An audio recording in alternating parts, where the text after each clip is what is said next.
What is up, my friends? How are we? It is Wednesday. It is the afternoon show. And as always, I hope that life is treating you well. Appreciate you giving up some of your afternoon to come and have a chat with me. We are going to be speaking about more developments in the Luis Diaz situation. Another club has entered the arena for his signature. We're going to be discussing the latest with Michael Edwards, Richard Hughes, and of course we'll look ahead to tomorrow's game. Coming up against Sparta Prague, a game which, well, your guess is as good as mine. What starting 11 I'm going to put out? It feels like Klopp might go a bit stronger than we expected, at least listening to some of the words from his press conference today. So yeah, hope you're all well. Thank you for being in. Just a quick one, Colin. I noticed a comment from you that said, YouTube has timed out the visual to the stream again. Wow. Can you explain, mate? Because I'm a little bit lost on what that means. Just want to make sure if there's anything on our end from a technical perspective, we can sort it out. But will I be streaming the Boston show live? Absolutely not, mate. No. We make sure that when we do these live shows, they stay in the room. You know, it's because it's not. There's going to be stuff said in live shows that wouldn't be said on stream. So no, we won't be streaming it. It'll just be for the people who are with us, same as the Dublin show. Maybe in the future though, we might do something when we do a big. We plan on having a big show at the end of this year. We plan on having a big show in Dublin probably, and that will be something we'll probably look to work towards. Streaming from, or at least making it accessible. So, how are we all feeling, my friends? A max of 19 more games to go, said Steve under Kloppo. I'm still trying to sort of bury my head in the sand a little bit, Steve. Like, I know it's happening, but I'm kind of, just enjoying every game with Kloppo, as I'm sure you are as well. God help you don't swear. Oh God, no, we couldn't swear. I mean, I had the police round this morning. Well, no, it didn't really, of course, but yeah, that was a weird one yesterday, wasn't it? Somebody wanted me arrested for swearing. I don't even think I'd sworn much at that point, to be honest with you. Right, look, loads to get through today. And I guess we'll start off with Luis Diaz, because that's the most prominent story. And there's two things that have happened over the past 24, well, let's say 72 hours. So first of all, we had a story that came out about Lucho's agent telling Barcelona what the price would be and that Liverpool would want in excess of £100 million for Luis Diaz. Today, the Daily Mirror have ran a piece to say, again, similar, Barcelona have shown an interest in Liverpool forward Luis Diaz. And that's no surprise to us. We've known about Diaz's fondness for Barcelona. We've also known about Barcelona's fondness for him, but we also know that Barcelona don't have any levers left by the looks of it, and they probably can't afford it. So I thought to myself, well, that's probably put that one to bed then. But then again, more news comes up today from Get French Football News that said PSG are looking at Luis Diaz as a replacement for Kylian Mbappe. Now, again, I would say you're going to have to pay a load of money if that's the case. But I don't know what Luis Diaz's stance would be. I mean, would he look at PSG as being a good move to go from Liverpool to PSG? I don't know. I could understand the Barcelona thing because, of course, he's admitted that that was his dream move from when he was younger, and that's understandable. Players coming from South America often have a penchant for wanting to go and play to Real Barcelona. That's okay. But PSG, I feel like that would be a sideways or backward step in his career. But it also brings me to the question, I wonder, are we looking to sell Diaz? Or is this a coincidence? Because to see Barcelona's name come up, that's one thing. But to see Barcelona and now PSG's name come up, that makes it a little bit more interesting to me that stories around Diaz and his future are starting to come out. So what I'd like from you guys, if you're watching this, is let me know what you think. Is this just coincidental? Are his agent or other clubs testing the water ahead of the summer? Or do you think maybe the club have briefed that if the right offer came in, they'd be willing to listen to it? I don't know the answer. This is a genuine, sincere question. So would love to know what you guys think about it. Gringo said it's official, Diaz agent trying to sell him. It definitely does feel that way. It does have a touch of the shop window aspect to it. But again, the question would be, is Diaz agent trying to move him on, or is Diaz agent working off a brief that maybe the club wouldn't be against listening to an offer? Haven't got a clue on the answer to this, by the way, so I'm not trying to steer a narrative. I'm just trying to get a talking point going. Only a Parisian would think PSG is a better club than Liverpool. It isn't. Yeah, you're right. It isn't a better club. And normally you'd say, okay, PSG, money. But, like, they've lost a lot of their stars. So obviously Neymar's gone, Messi's gone, Mbappe's about to go. And they're looking to somewhat rebuild. And they've got players like Barcola, Dembele. They've got Xavi Simons coming back as well from RB Leipzig. They're probably going to bring in Lenny Yoro, or they're looking to bring in Lenny Yoro from, I think, Lille, if my memory's right. So, yeah, they are trying to rebuild in a different way, but I don't know. Look, I think for us, as a selling club, if indeed we are going to sell, I mean, it's about getting the highest figure possible, and no better man than Michael Edwards to do that, as we've seen with previous transfers. Barcelona, some of the players he moved on to, of course, to Bournemouth, and now we'll see what happens here. But I do expect, if he is sold this summer, and I truly have no idea, I would expect that Liverpool will recoup a fairly large transfer fee. My own guess, I don't think the club would look to do business for less than 70. I know that 100 was mentioned for Barcelona, but realistically, I don't think Luis Diaz is worth 100 million quid, if I'm being really, really honest about it. So let's wait and see what way this one all works out. But it's definitely an interesting one. So what I want to know again is it the agent, is it the club, or is it just a coincidence? Do let me know what way you're thinking. Aaron said, thank you for your super chat. Craig, hope you're okay. With Edwards being into numbers, he will look at Alisson's age and decide to cash in. I'm a little worried as Carragher's proven he can be the first choice of his performances. I've certainly seen no indication from the club or any journalist or anybody else that Alisson will be sold or look to be sold. I mean, the question is, does Carragher get a new deal? And I think we'll all agree he deserves one. But what happens after that, I don't know. And I'm good, by the way, Aaron. Thank you for asking, mate. I hope you are as well. Yeah, I'm good. Just been a really, really, really busy week or two, but I mean, I'm not complaining, mate. But thank you again for your super chat, pal. Really helps. Appreciate you. So did I get an answer actually back from Colin about the YouTube thing that he said a while back? I'm just reading back through.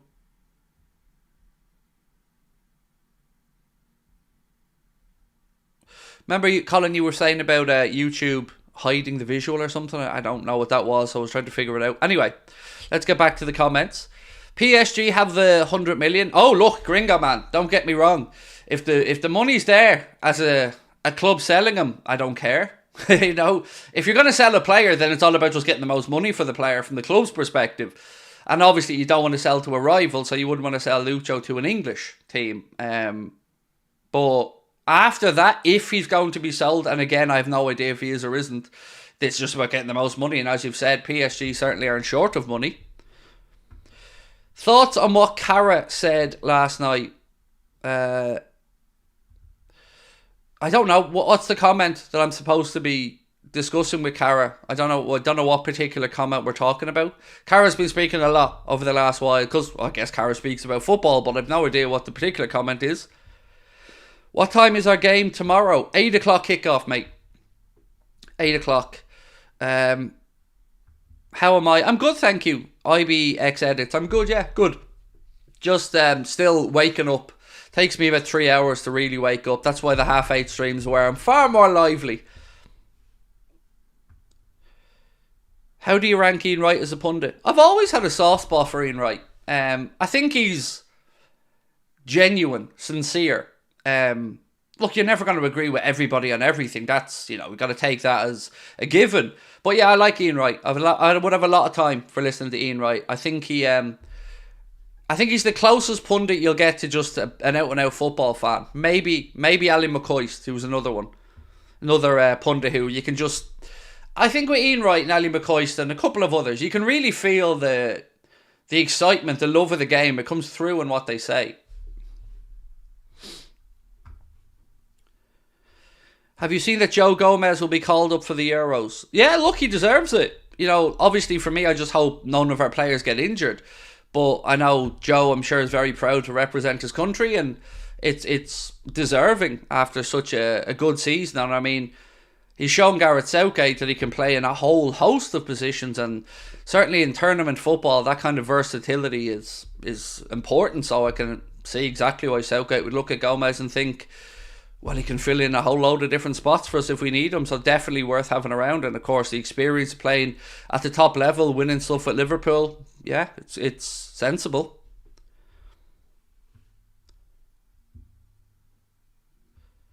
Yes, Craig, I'm without visual for about 5 minutes. It happened 4 times now. No advertising. Does that happen to anybody else? Just obviously, the more feedback we can get on these things, the more we can mention it to YouTube. So has anybody else had what Collins had? The issue where there's no image for 4 or 5 minutes? I mean, if you have, please do let us know. And of course, we'll bring it up with our YouTube manager. Pro said, I think if these rumours are true, it means Alonso is coming next season because Alonso doesn't have wingers in his system. Again, I think you're on the money, lads. I'll give you that. You're absolutely on the money. And I agree. Look, you know my take. I think Alonso's coming in. Now, I don't know anything you don't know. I can promise you that. I'm not sitting on information you don't have. But, oh, it has happened, has it? So, yes for Emmy. Okay, Emmy said it's happened to him. Others have said no. Let me look into it. But thank you for the feedback. Yeah, I have as well. No visual for 5 minutes. So what happened? Can you hear audio at the time when it happens? Or do you just get a blank screen with no audio? And when does it happen? Does it happen sporadically? Does it happen at the start of a stream? These are all things I guess the lads are going to want to know, because Ben and Connor will forward this information on to our YouTube manager. So, right, some more quotes and stuff to go through. What's this one?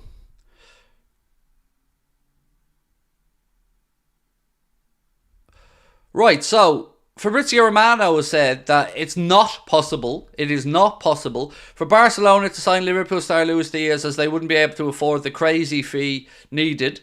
Diaz has impressed outside of spells, blah, blah, blah. Look, it is what it is, and crying poor mouth if that's what Barcelona are trying to do isn't going to get the price knocked down. You either come to the big boy table or you can't afford to sit at the table and you go have a happy meal somewhere else. But yeah, oh well, good. This is the joy of being the selling club. If somebody does come in and they don't hit your valuation, well then there's no conversation to be had, is there? It usually happened at the start for me, said Emmy. Thank you. Right at the start of the stream, said in Green Street. Huh. Thank you. I appreciate that, and we will endear to look into that for you guys. So thank you for the heads up. Good timing, said Frantic Fingers, just on a break in work, and you're spending that break with us, dude. I love it. Well in, thank you. Right, let's get into some more news today. So, lots of questions over the past few days about Virgil van Dijk, and will Virgil van Dijk get a new contract from Liverpool Football Club or not?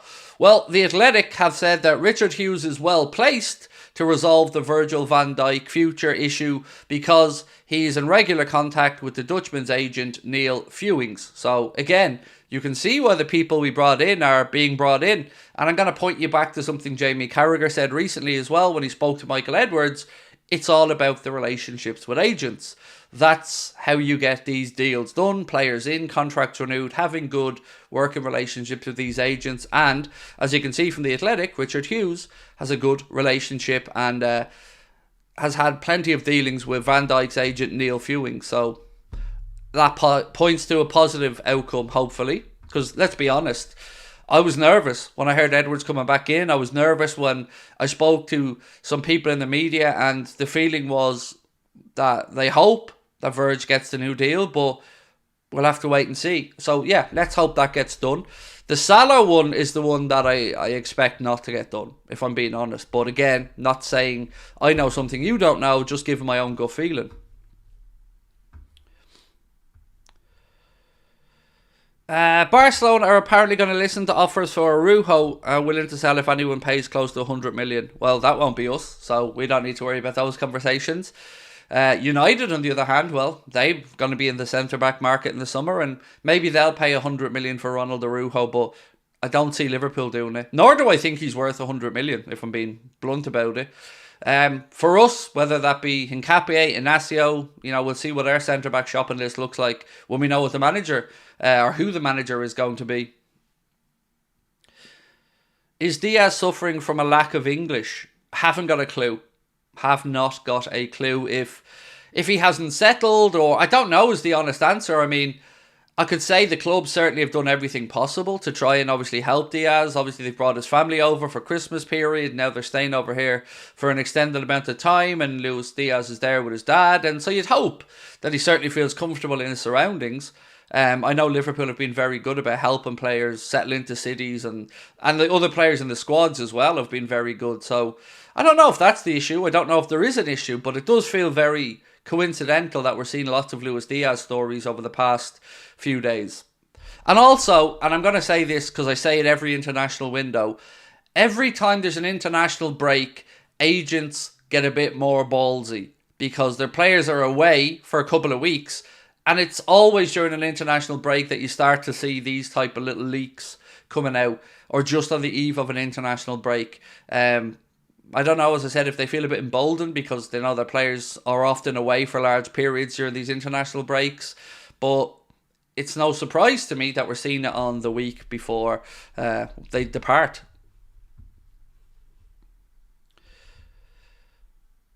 What else is there in the chat? If Amarin comes in, I think Inacio signs. If Alonso comes in, I think Diamande. Well, Diamande has the higher release clause from those two Sporting Lisbon players. If I remember correctly, I think Diamande's release clause is in and around 70 million euro, about 60 odd million pound. But don't quote me on that. I'm just working off memory. So this as well from The Athletic, and I expected no different to be fair, but they say Michael Edwards will receive a multi-million pound salary from FSG. Well, I should hope so. If he's going to be looking after all of football dealings at the club, that's a pretty high-flying, powerful, influential position, and no surprise that he's been paid accordingly. I mean, he should be.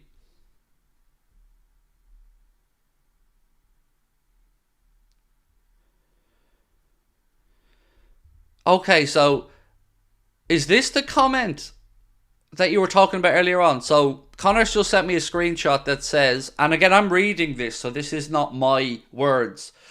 CBS is so unhinged. Carragher's just said Kate Abdo cheated on her fiance. Is that what we're talking about? Because somebody mentioned to me about Carragher's comments last night. If those are the comments, God, how do I answer this? Because obviously I haven't heard the comments directly. So,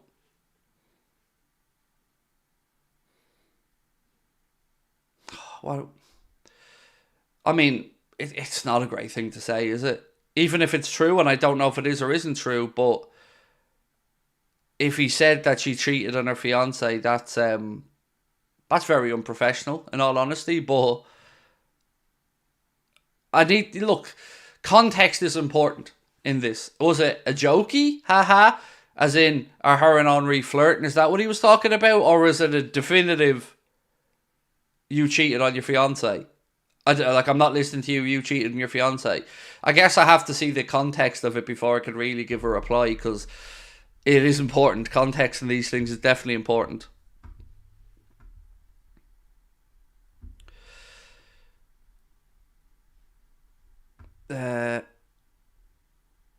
Not to comment at all. You'd need to watch the video to actually give a good view on it. Yes, that's what I'm saying, mate. I don't feel comfortable. Right, so they're always joking that Thierry Henry loves her. It was a joke, but it's a dodgy thing to say on live TV. Okay, so it was a jokey kind of thing. Maybe it's just poor banter. I don't know. As our friend in the chat said, I'd have to watch the clip to get a better context of it, but I mean, I'd be shocked if he came out and said something like, you cheated on your fiance on live TV. That doesn't sound like something Cara would say, to be honest.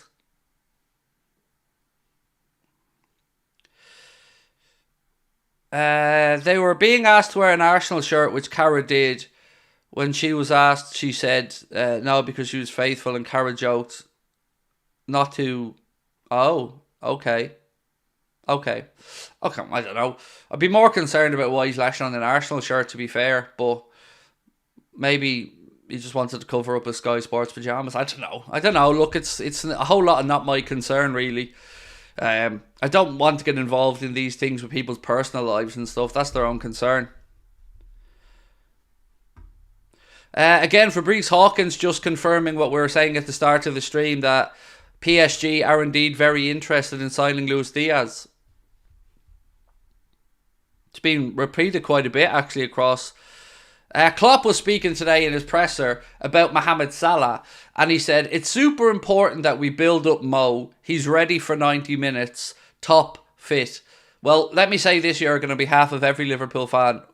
We don't want to play 90 minutes or anything close to it tomorrow, dude. 90 minutes on Sunday against Manchester United, absolutely fine.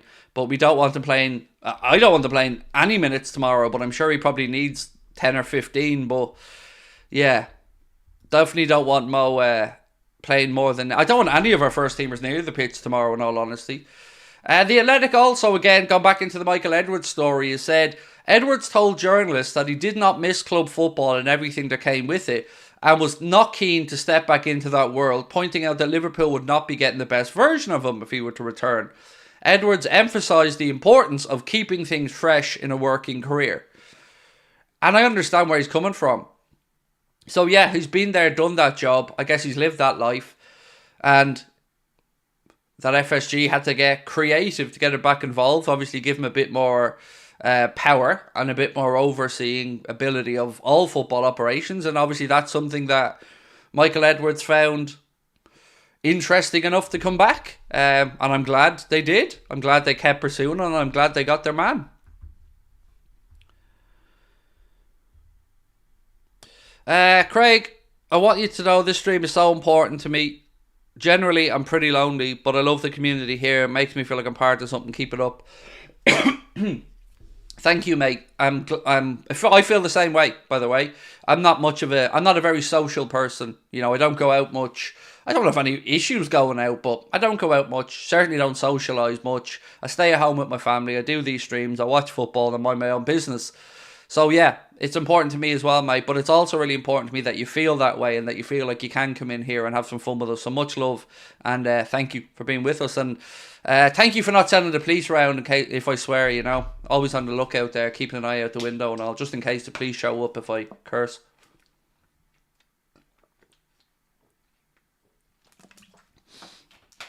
Also, I've always wondered this. Is there a reason why Americans say cuss instead of curse or swear? Like, yeah, it's always... Is it a shortened version of curse? I don't know. Like, why do Americans say cuss instead of curse? Like, you said a cuss word. Is it just a shortened thing, or is it just a colloquial thing? I don't know.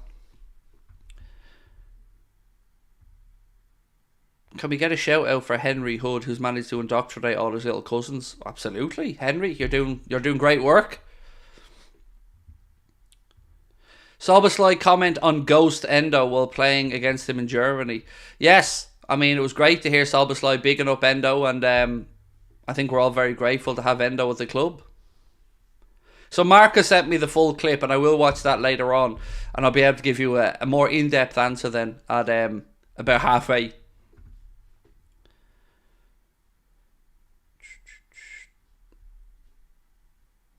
Trying to be cool, Craig. I don't know what that means, Steve. I don't know what that means, mate. Sorry, it's gone over my head. Oh, it's just slang. Sorry. Now all I can think of is Fantastic Mr. Fox saying cluster cuss. Okay. I've never seen Fantastic Mr. Fox, so I'll have to take your word on that one. So, Jurgen Klopp. Actually, I didn't put this into the group. Bear with me. I need to send something in so I can read it out. Give me 2 seconds. I have some quotes for you from Klopp, but I forgot to post them into our group. So 1 second. Cool. Now, there I have my quote. Right, I'm going to read you out what Jurgen Klopp said about his relationship with Michael Edwards, because there's been lots of, did they fall out? There's been lots of conjecture about the relationship between Jurgen Klopp and Michael Edwards.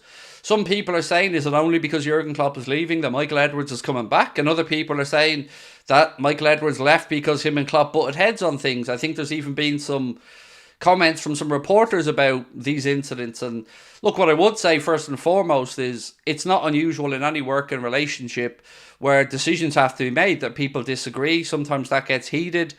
But I would like to think that everybody involved, Michael Edwards, Jurgen Klopp, they're all professional people. But this is what Jurgen had to say. He said, We had a conversation. Michael and I had a really good relationship. It was always very good on a professional basis. A lot of good things happened in the time. Obviously, we were together. Michael decided to do something else, and now he's back. I'm really happy. I've said a few times that I want to see the club in the best possible place after I've left. So everything we can do, as long as I'm here, I will do. After that, other people have to do it. I think it is a top solution, honestly, and our conversation was obviously great. We spoke about a lot of things, about what I think about different things, players, stuff like that, and solutions in this club, because I was here all the time, he was not. What did change, what might have to change. It was a really good talk, and it's top news for the club that Edwards is back. Now, somebody else went on to say to Jurgen, did he try to ask you to stay? And Jurgen said no, because he's not stupid. And then Jurgen went on to speak about the fact that he didn't just make that decision to leave at the end of the season on a whim. He thought it through. And once he made his decision, of course, he's made his decision. So it was more confirmation from Jurgen that he certainly won't be changing his mind between now and the end of the season. And look, I didn't expect him to, in all honesty. He made it quite clear when he made his decision that he was going to depart in the summer that he wasn't going to change his mind. But what I'm going to say is you might see more stuff over the next days or weeks talking about a conflict between them both. Don't put any credence in it. At the end of the day, what happened, happened. Whatever did or didn't happen is in the past. And what we know for the future is that Jurgen Klopp's leaving in the summer and Michael Edwards is going to be coming in with Richard Hughes to oversee the footballing side of things, appoint a new manager, obviously look at transfers and all that. So I would just say, let sleeping dogs lie and just move forward. I actually don't care, because all I care about is that the best things happen for Liverpool Football Club. If there's fallouts behind the scenes, people move, so be it.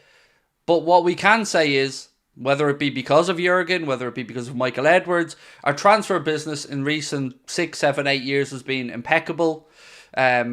We've got great money for players who've moved out. The young players who've come into the club certainly are starting to make a difference in the grand scheme of things.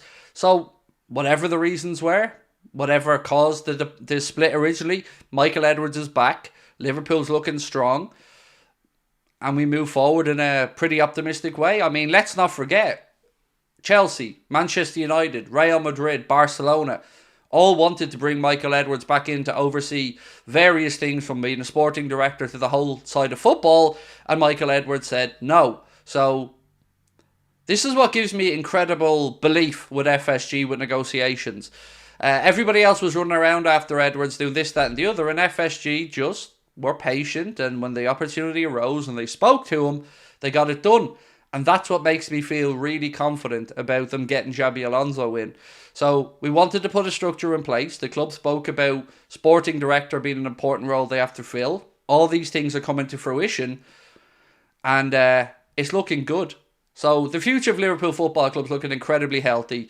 And Jurgen, Michael Edwards, Richard Hughes, Dave Fallows, Barry Hunter, well, I say Richard Hughes now, he hasn't been there yet, of course. They will all have a part to play, had a part to play, and honestly, I feel like what Jurgen said spot on. The club's in a good place, and there are lots of clubs in Europe that would very, very, very, very much like to have the strength and depth that we do, both on the pitch and off the pitch. And there are still some key appointments that need to be made, as Michael Edwards has said already, but he wants to put the right people in those positions, empower those people, and that's something that I find really important. It's all very well and good giving people jobs, but if you're somebody that then goes and micromanages all these people, it's not really going to benefit the club. So I like that Michael Edwards has spoken about empowering people, bringing the best people in to fulfill their roles, and no doubt we will see the fruits of that over the next few years. And sometimes, like when we bring in young players, it might take some time for those things to settle. I mean, look, now we're only starting to see the benefit of bringing through the likes of Bobby Clark and buying him from Newcastle, Kate Gordon perhaps. Obviously, we've got youngsters coming through like Trent Cohn-Doherty, who came in from Derry City. And look, it's great. And the club's healthy. It's not always going to be sad when Jurgen departs, and it's always going to be tough for the club, but it's about making it as smooth a transition as possible, and it certainly looks like the club are doing a good job in doing that. So whilst I will question and critique FSG on many, many, many things about transfers and things like that, on this, I have to say they're doing a good job. Whether we like them, loathe them or whatever, These are appointments that I think we can get behind. And just to bring it back around to the relationship between Klopp and Edwards again, who knows what happened in the past? Who knows what happened with Buvac? But what we do know is right now, Liverpool are far better in every area than we were last year. And we look like we're back to being where we want to be, which is challenging for major honours, fighting for the top of the league table, and hopefully next season getting ourselves back into the Champions League. Because I don't know about you, seeing the Champions League this year without Liverpool in it, seeing the quarter-finalists and all that stuff, it just feels weird. It feels like we belong in there. Like, I actually sat there last night looking at the quarter-finalists, and I know 2 of them are still to be resolved. But just seeing Arsenal's name there, I couldn't help thinking, should have been us. We should have been in the quarterfinals, but we have to show that we're too good for the Europa League and win this competition. Sabrina, could you turn off the heating? Thank you. Right, let me get back to some of your comments, because I know I missed some while I was speaking there. And also, while I have you guys here, you can see the link pinned to the top of the chat. It's in the description, and you can see the QR code on the screen. If you haven't done so, please do download the SofaScore app to both give yourselves access to the greatest sports app known to man, and of course help the channel financially. Everyone that downloads it with our link does help us financially. Makes a big difference to us as we look to build towards the summer. And again, we have really, really cool stuff in development that Ben has been liaising with the guys at Lineup Builder, and we have some really cool tech that we're going to have ready for the end of the season. So when we come back after the international break, we fully expect to be close to getting you guys even more interactivity as the season comes to an end. And top corner, we are 1,236 subscribers to go. 1,236. The excitement, honestly. I was there last night, checking. I think we're going to get there in the United game, all gone well. Craig, changing the narrative. Any update on the possibility of a review channel? Yes, it's happening in the summer. I spoke to the team last night. Had a call with Ben, had a call with Connor. Sat down and decided that top of the league is going to have to just sit idle for the time being.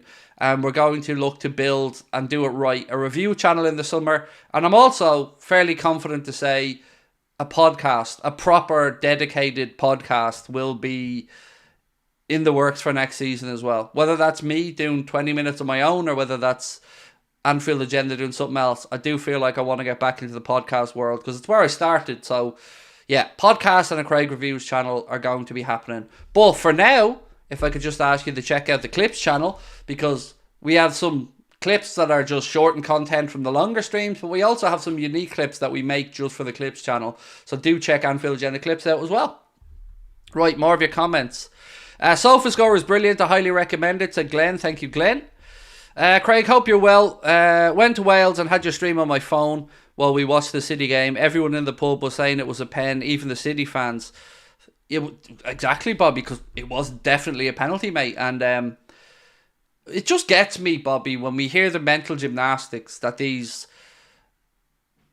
defenders of poor officiating seem to want us to listen to, about why the law has been interpreted this way, or why this is subjective. It isn't subjective. It's at worst a high foot, or at best a high foot, at worst an absolutely horrendous challenge that got a player caught in the chest with studs. And this narrative about Doku getting the ball first is also absolute nonsense. Watch it back. I've watched it many times, and many times in slow, one frame at a time motion. And it is 100% clear Alexis McAllister got the first touch on that ball. Then it goes on to Doku's foot. Then it goes up into the air. It's all nonsense. It's all just trying to justify what was an incredibly poor decision from officials who hadn't got... I'm giving them credit by saying they haven't got the bottle to make the right decision, because I don't want to believe it was for nefarious reasons. So how do you get SofaScore? If you click on the link that's pinned to the top of the chat or in the description of this stream, mate, or you can scan the QR code in the bottom corner, that will bring you directly to the download page. So if you've got an Android phone, it'll bring you to that download page. If you've got an Apple phone, yay, it'll bring you to that download page. So that's how it works, my man. You download it with that link, and then you've helped us out, and of course you've helped yourself out with a really good app. All 5 pundits on Sky last night also said it was a penalty. Because it was a penalty. I mean, I don't mean this to be rude, and I'm saying it on behalf of you guys as well. None of us needed to be told that was a penalty. We all have our own eyes. You know, we know it was a penalty. Quiet Curious said 100 million for Diaz is reasonable. I'd take it. We had this conversation, I think, yesterday. 100 million, and I don't really care who the 100 million's from, but 100 million for Diaz, I think, would be good money. The question that we raised at the start of the stream, though, is it his agent maybe putting him in the shop window? Is it the club listening to offers? Or is it just a coincidence that Luis Diaz's name and Barcelona and PSG have come up over the last 3 days? Barca's been there longer, obviously, but the PSG stuff's only starting to creep in now.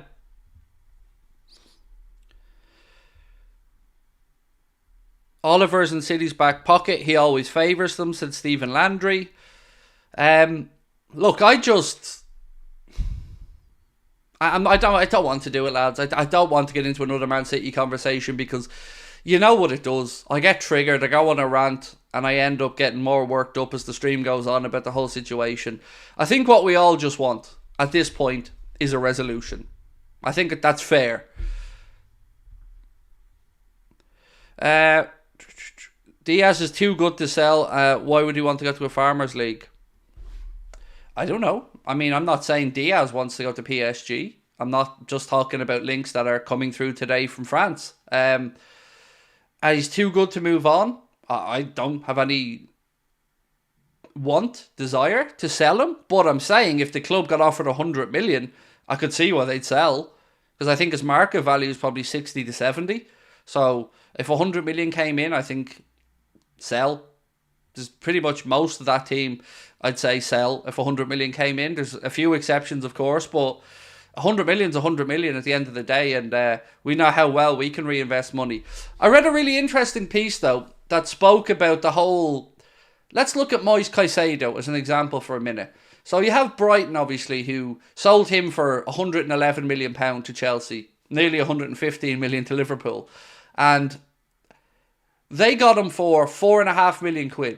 And that's where FSG want to get to. That sweet spot where we get the players before they get that big experience in a Premier League club and shoot up in price. This is where I fully expect the second club to come in. And that's happened a lot of the time with the Union Saint-Gilloise with Brighton. That's where Alexis McAllister came in from. And I think Liverpool will look to do something similar. Get those big talents in South America or Africa or Australia or wherever in the world Liverpool are scouting. Bring them in and give them a taste of European football or, again, whatever country the club buy a team in. And let them develop there a little bit, knowing that there's a pathway through to Liverpool if they show the signs of being good enough. And it's clever because looking at that one transfer alone, the £4.5 million that Brighton got Caicedo for versus the 111 they sold him for on the space of 2 years is quite simply unbelievable business. There is very few things on this planet that you can turn £4.5 million into over £100 million in 2 years. Very little. So that's where they want to get to. And that's where they're trying to be clever. So we get the big players, but we don't pay big player money for them. That's what this whole multi-club system surely got to be about. Well, part of the reason. Craig, someone in the chat stating the government are looking into banning state-owned football clubs. Well, they should. Some might say the horse is bolted in some regard in that, but I've said this from day one when everybody in other fan forums and stuff were twerking for ownership from sovereign funds. I've always said the same thing. It sounds great. Rich person or a country comes in, buys your football club, but there's a lot that comes along with that you have to discuss when it happens. Some of it, grimy human rights stuff. Some of it, where's the money really coming from? But most importantly, and my real sticking point about state-owned clubs is jeopardy. I keep saying this over and over again. When you remove jeopardy from any business, you've got nothing to lose. Like, for an owner like an FSG or Jim Radcliffe or whomever, you got to make sure the numbers add up. You got to make sure that this thing is sustainable and makes a profit in the future and is going in the right direction. If you've got somebody who can just throw a whole state's wealth behind a club, they're just going to spunk the money. And if they wanted to, and I know you're going to say it hasn't happened yet, but it has happened with some of the oligarch money. If they just decided they're bored, then you're up a certain creek without a paddle. It shouldn't be allowed because it's anti-competitive. It's ridiculous. How can people try to run businesses, which is what football clubs are, legitimately if they don't have to make money? Or they don't need to even look close to making money. They can just keep throwing money at problems, keep throwing it at it. It's all about soft power. It's all nonsense, and it should never have been allowed to happen, ever. So the fact that City are owned, the fact that Newcastle are owned, it's a disgrace. The fact that PSG are state-owned, it's a disgrace. It should never have happened. So yeah, they better sort it out, but they're already shown that they're more reactive than they are proactive with this solution.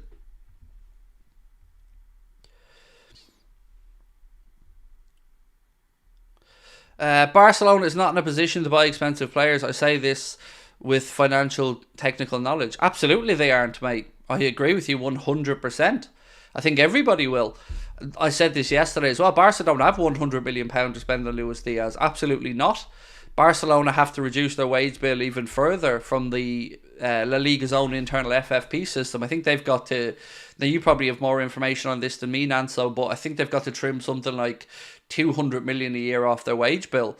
So, yes, I agree with you, mate. They certainly don't have the money. Right, so Ian Doyle of the Echo has said that Ryan Gravenberch has been spotted in training today. So maybe Ryan Gravenberch is getting a little bit closer.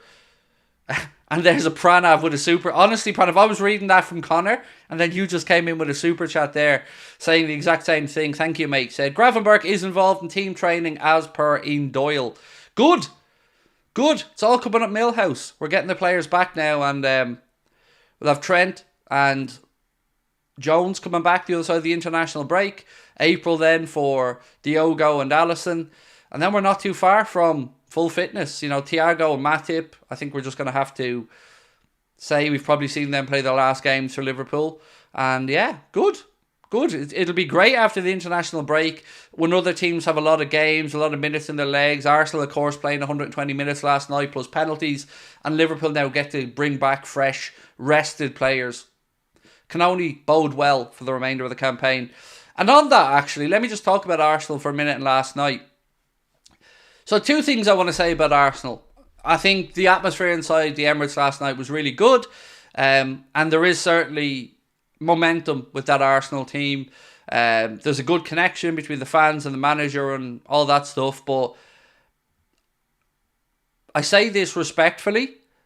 You shouldn't be going to penalties with Porto with your own gaff. We went over there and beat them by 4 at their own gaff. I expected Arsenal, and I think most people, including pundits, yes, they were 1-0 down from the first leg, but if you want to really be a contender to win a Champions League, you should be taking care of Porto at the Emirates. Fairly straightforward. Beating them by 3 or 4. Now, look, Porto played some good football. They really did. But that reminded me last night that as much as this Arsenal team maybe are ready and developed enough for a league challenge, I still feel like they're a little bit away in Europe. I still feel like they've a little bit more to learn as a relatively young team in that regard. But it was good for English football that they got through last night. It helps the coefficient. And of course, it means 2 English clubs, they're going to be in the quarterfinals of the Champions League. As well as Liverpool leading the way in the Europa League. But there's still a chance for West Ham to turn around the Freiburg score. I don't see Brighton turning around Roma. Then, of course, there's Aston Villa in the Conference League who drew 0-0 with Arsenal. So we do want English clubs to progress in Europe because remember, we want the Premier League to get that extra place. But yeah, last night anyway, genuinely really good atmosphere at the Emirates. Can Arteta stop, by the way? I have to talk about Arteta for a minute. Is there a more unlikable manager in the Premier League? And I know Arsenal fans are going to go, hello, Pot, Kettle, Jurgen. I get it. I totally understand how Jurgen would rub people up the wrong way on the outside. But Arteta just seems like, I don't know, these Poundland fist pumps of his are awful. Awful.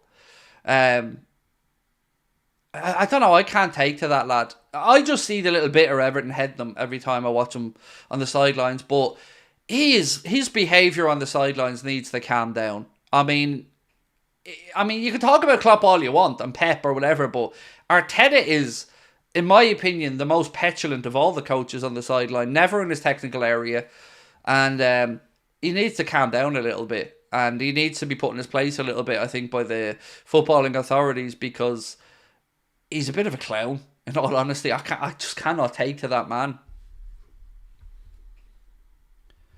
Craig, Bajcetic is back in training. Do you think he'll play in the cup games?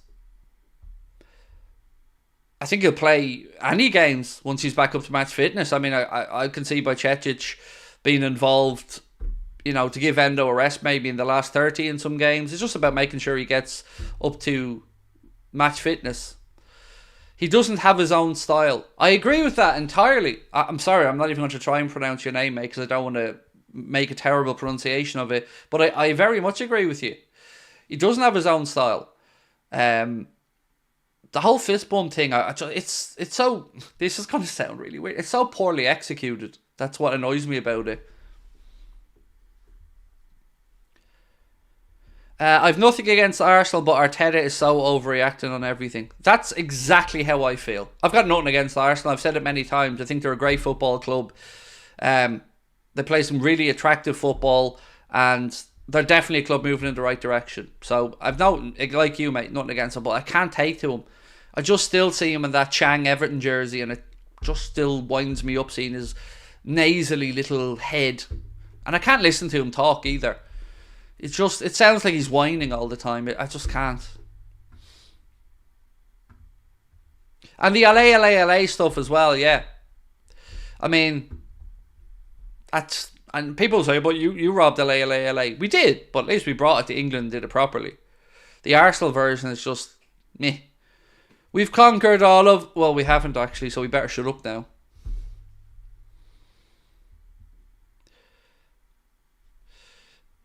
It seems like Mo could start tomorrow. Yes, going off what Klopp said, Ryan, which was, again, to get you the exact quote from Kloppo, he said, where's the Klopp quote? He said Mo's ready for 90 minutes, basically. But he better not be getting 90 minutes, Jurgen. So how strong do you think we're going to go tomorrow? Like, you've seen my team selection, and it's as experimental and young and weak as I could probably make it. So I want to know, do you think we see Mo start tomorrow? Do you think maybe Verge starts? Because remember, he played 45 recently in the FA Cup game, and he was swapped with Canade at half time. I just don't see the need for it. Surely he's got to have learned lessons about what happened when we played Jota away at Midtjylland. It just, put some strong players on the bench in case the worst happens. But my God, I wouldn't be going strong from the start. Arteta is a Wish version of Klopp, said Adam Brown. Thank you, Adam. Is Wish still a thing? Are we not all aboard the, what's the new site that everyone's buying stuff off now? I can't remember what it's called, but my missus to be hopping off that site, getting really weird stuff, like stuff to keep the bed sheets on the bed in the corners, or I don't know what it's called these days, but there's another weird site. Temu, that's the one, isn't it? Temu. Phil said bench loaded with first team players just in case. Bullet Club for Life said Klopp should give Szoboszlai and Mo some time, not 90 minutes, but at least an hour, or at least a half hour. Yeah, that I'm fine with. Giving Mo 20-25 at the end, giving Szoboszlai a run to get them some more fitness, no problem. But I definitely wouldn't be looking to put out a strong team. That should be the narrative, though, like you've said, Bullet Club. If somebody needs minutes, then give them those minutes, but others are going to need a rest. So I hope Verge is nowhere near the team as an example. I think Cody and Shimikas will get a spot in the starting 11, said NC.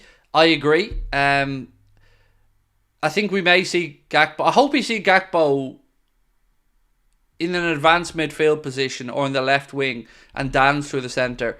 But let's wait and see. But with regards to your other comment, I agree as well. Costas, I would play at left back.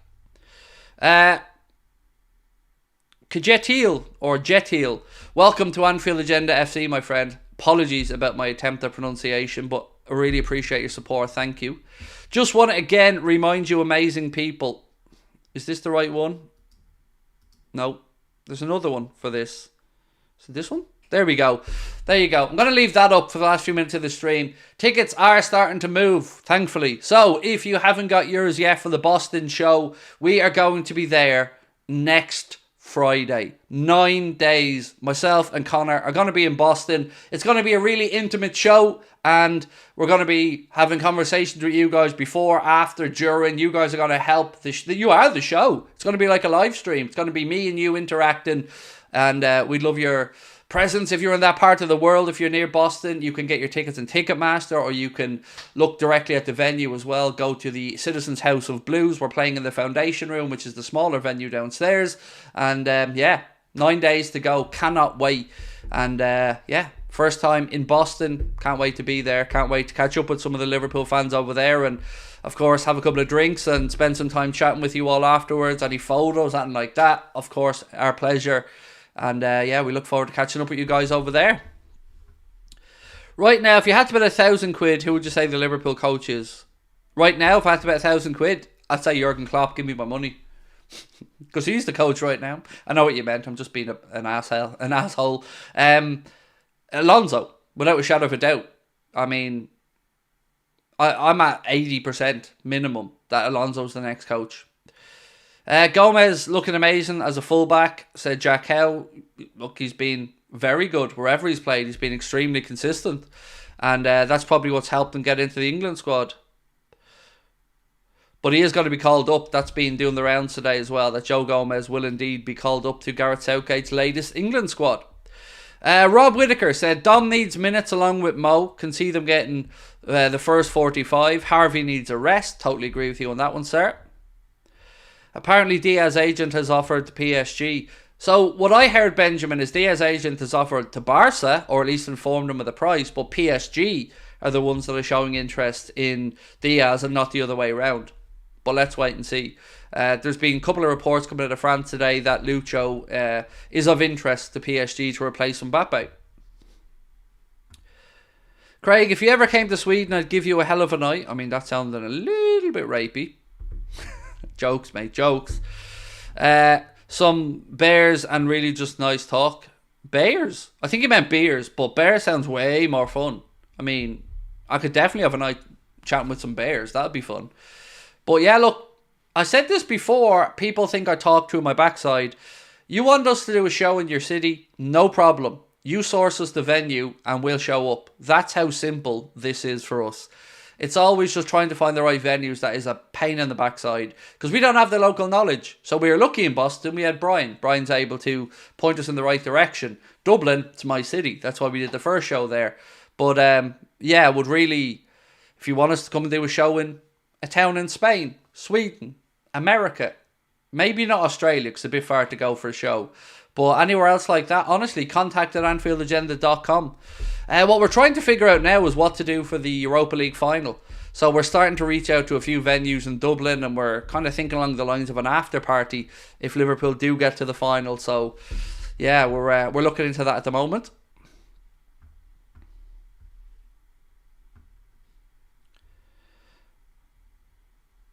Oh, you meant Bears? Oh, well then, yes. Let's go. Sign me up for some bear love. Absolutely. Me and a bear. I can see that. It'd be a fair fight. I mean, it wouldn't be fair on the bear, but Canada, Halifax, Troy. As I said, show me the venue, and it will show up. It's that simple. Honestly, you don't need to twist my arm to travel. Put it that way. I love travelling, visiting new places, meeting new people, mate. Honestly. Come to Liverpool, loads of venues I can put you forward to, said Jack. So my understanding of Liverpool and Craig is that Liverpool doesn't like Craig. The Scousers love to tell me enough how they don't like me. So I've always kind of decided to stay clear of doing a show in Liverpool because, and I've been told by enough Scousers over the years how hated I am, and how much of an embarrassment I am to the fans, and you know, that they'll hang me from Lime Street lampposts if I show up in the city. And I have posts to back that up. But I don't know, mate. So That's why we've never done a show in Liverpool. Never felt wanted. Never felt like the city liked us. I'm starting to get the same vibes from Boston, by the way. I still can't believe the Boston OLSC just blanked us. That just feels very personal.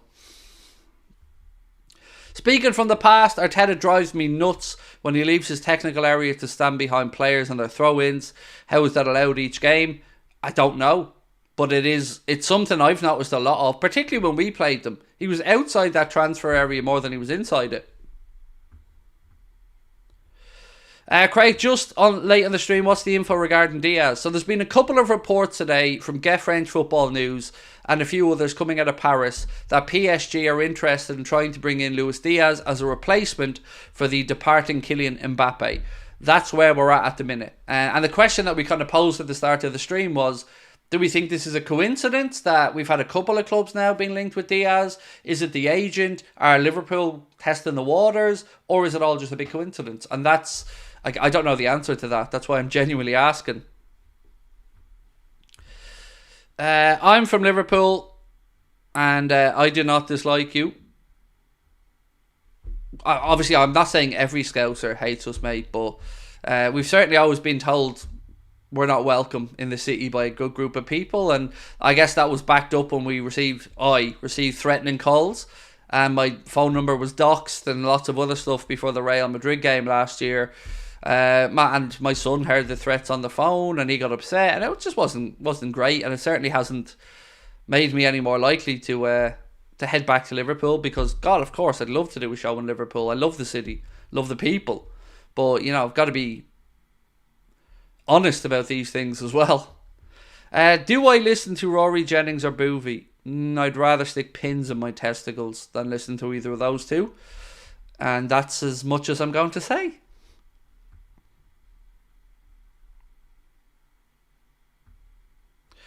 Nigel Hart said, I'm 63 years old, born and bred Scouser. Love the stream, would welcome you to Liverpool anytime. Thank you, mate. Appreciate that, Nigel. Look, I'd love to do a show. We've looked at, I tell you what venue I looked at. We were looking at Liverpool, Hot Water Comedy Club, because I always go there when I'm in Liverpool. I think it's a great club, and I love stand-up comedy, as you know. So whenever we're in Liverpool, we drop into the Hot Water Comedy Club. And we've always looked at that as a really cool place. If we ever was to do a show in Liverpool, I think it would suit the type of shows that we do. It's a very intimate venue, small little stage. It's very personable, and that's where I'd love to do a show in Liverpool if we ever got over there. So yeah, look, I'd love to make it happen, mate. Honestly, doing a show in Liverpool would be bucket list stuff. So someday, hopefully.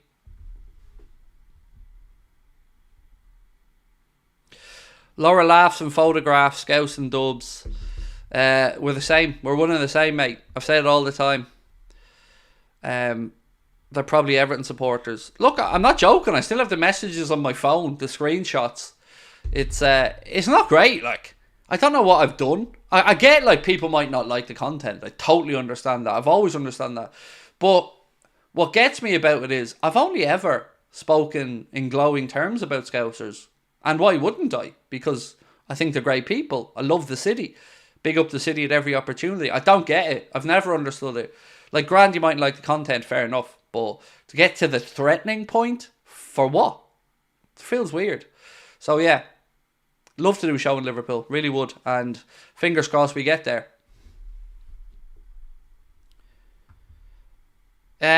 It was Luis Diaz entourage, the one actually offered him to PSG. The French side does have him as one of their options for the summer, but it's hard to imagine Liverpool wanting less than €80 million. I think that seems like a balanced statement and thought process, Prometheus. Look, I think his value is about 60 to 70 million, if I'm being really honest. But I wouldn't be looking to sell him. There is something to what people are saying, though. Is it because maybe if Alonso comes in, we might not play with as many wingers? I don't know. Because I could see a situation where Mo gets moved more centrally if Mo stays around for a few years, perhaps, and we play with a different system. I've always thought that about Mo, that he's more than capable of playing through the middle.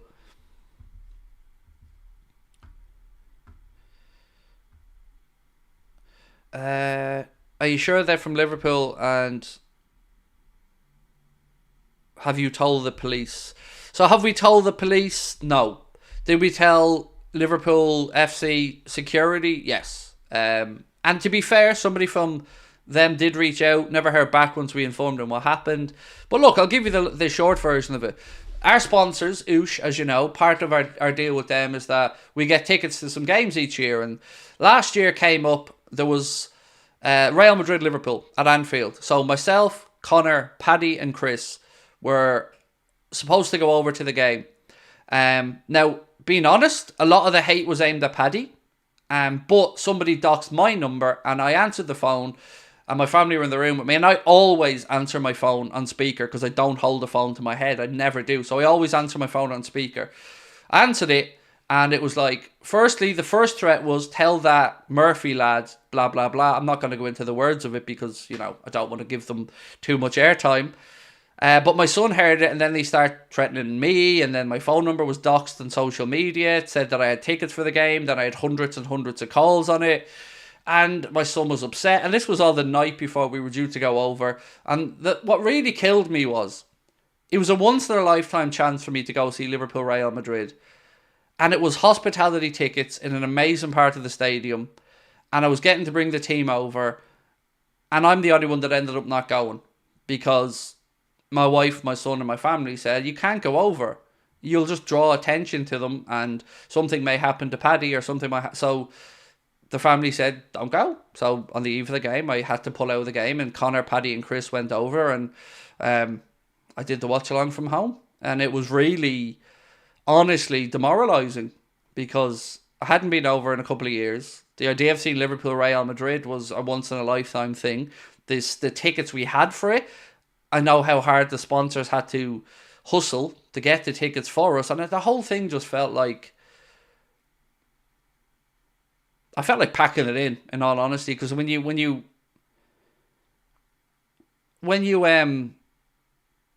love something, as in Liverpool, the football club, the city, and it feels like that same group of people that you want to enjoy this story with, some of them hate you and wish you, I don't know, it just feels odd. I'm sure 99% it was waffle. I'm absolutely sure nothing would have happened. But I'm a family man with a wife and kids. And when your autistic son is jumping up and down and screaming and worried about your safety, I can't leave. I can't go, sorry son, I'm off. So yeah, it was really annoying. I'll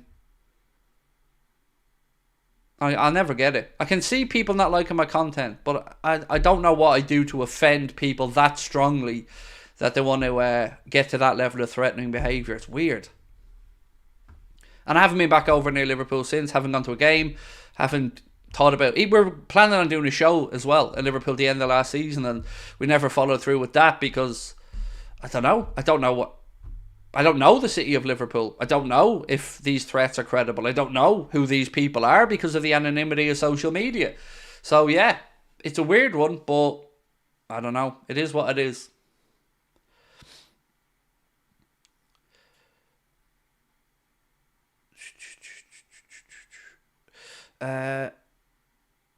You shouldn't have took it seriously. Yeah, you see, me, the person, wouldn't give a shit. Like, anybody who knows me knows I'm fairly able to stand up for myself. I'm not backwards and coming forwards. But it wasn't about me. It wasn't about my decision. It was about my son. And that's my priority. Like, how could I go over to Liverpool knowing he's sitting here at home upset? I couldn't. I wouldn't enjoy a minute of it because my concern would be about him. So yeah, it wasn't to do so much I believe the threats. I'm able to look over my shoulder or look after myself. It wasn't about me. It was about the kid. Anyway, that was last year. We move on. How do we get to this? Oh, people were saying do a show in Liverpool, yeah. So anyway, long and short of it is I'd love to do a show in Liverpool. And we'll see what the future holds.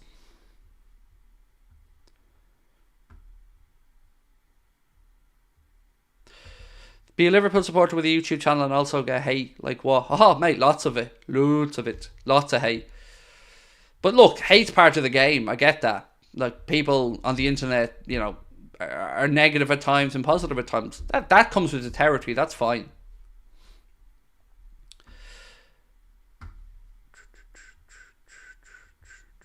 Craig, don't need to worry about the haters. I'm sure the Scouts will take you like one of their own. I hope so. I'd love to. I'd love to do a show in Liverpool. In fact, you know what? I want to do a show in Liverpool now just to test the waters. But let's see. I love Liverpool. I've said it many times. What a city. And I've never had issues when I've been in Liverpool. Let me say that clearly as well. Last time I was in Liverpool for a game, the channel was much smaller, but a couple of people came up and had nice things to say to us. And we went over for the Boss Nights gig before the... was it before... When was that one? Before Paris. I think was it Paris or Madrid? Madrid. Before Madrid. We went over for the Boss Night show over there.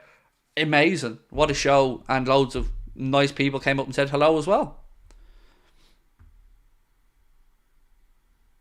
What makes you think it's actually Scousers? Well, the posts, I can't say for certain. How could I? But the call, I mean, I heard the voice maybe. The call was, I could tell it was a Scouser. No doubt about that.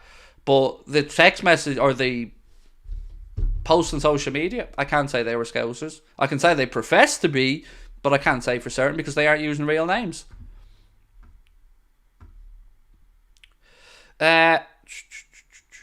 Surely it's not because you're not a local supporter. I don't know, and I wouldn't accuse anybody of that, to be fair.